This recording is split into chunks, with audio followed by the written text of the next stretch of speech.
અંકલેશ્વર શહેરમાં સતત વરસી રહેલા ધોધમાર વરસાદને કારણે નીચાણવાળા વિસ્તારોની હાલત અતિશય બિનસલાહભર્યા સ્તરે પહોંચી ગઈ છે।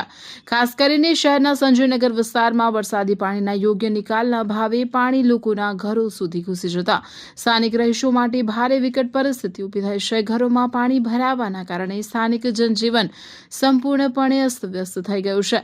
એક તરફ પરિસ્થિતિને થાળે પાડવા અંકલેશ્વર નગરપાલિકા દ્વારા વિશેષ ટીમો અને ફાયર બ્રિગેડને પમ્પિંગ કામગીરી માટે મેદાન ઉતારવામાં આવ્યા છે, તો બીજી તરફ દર વર્ષે સર્જાતી આ સમસ્યાના મુદ્દે કોંગ્રેસના આગેવાન શોએબ ઝઘડાવાલાએ પાલિકાના સત્તાધીશોને પ્રી મોન્સૂન કામગીરીની નિષ્ફળતા સામે ગંભીર આક્ષેપો કર્યા છે।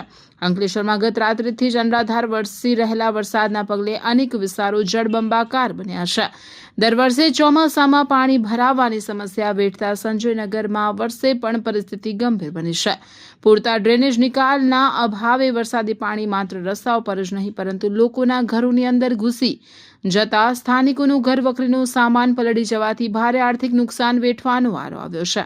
દર વર્ષે પુનરાવર્તિત થતી આ હાલાકીને લઈને કોંગ્રેસ આગેવાન શોએબ ઝઘડાવાલાએ પાલિકા સત્તાધીશો પર પ્રી મોન્સૂન કામગીરીમાં વેઠ ઉતારવાનો આક્ષેપ કર્યો હતો। જો કે ઘટનાની ગંભીરતાને ધ્યાને રાખીને અંકલેશ્વર નગરપાલિકાનું તંત્ર પણ હરકતમાં આવ્યું હતું। પાલિકા દ્વારા પાણીના નિકાલ માટે વિશેષ ટીમો તૈનાત કરવામાં આવે છે અને ફાયર વિભાગની ટીમે તાત્કાલિક સ્થળ પર પહોંચી હાઈ કેપેસિટી પંપ મારફતે પાણી ઉલેચવાની તથા રાહત કામગીરી હાથ ધરી હતી। અંકલેશ્વર નગરપાલિકા વિસ્તારમાં વોર્ડ નંબર 4 સંજયનગર આવ્યું છે। વોર્ડ નંબર 4 માં વર્ષોથી પાણી ભરાવાની સમસ્યા છે।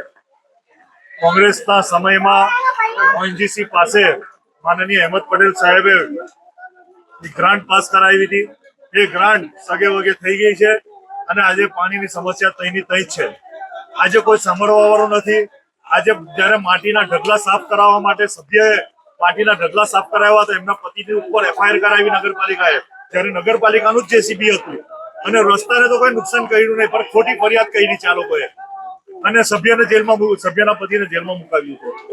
આજે જ્યારે પાણી ભરાઈ ગયું છે ત્યારે નગરપાલિકાના આ લોકો આ સોસાયટીના વિસ્તારના લોકો એવું કહેતા હતા કે નગરપાલિકાના 2 સભ્યો કાળા કલરની થાળ લઈને એટલી પૂરજોડમાં ગયા કે આ બાઈક ઊંધી થઈ ગઈ, લાડીઓ ઊંધી થઈ ગઈ, લોકોના ઘરોમાં પાણી ભરાઈ ગયું।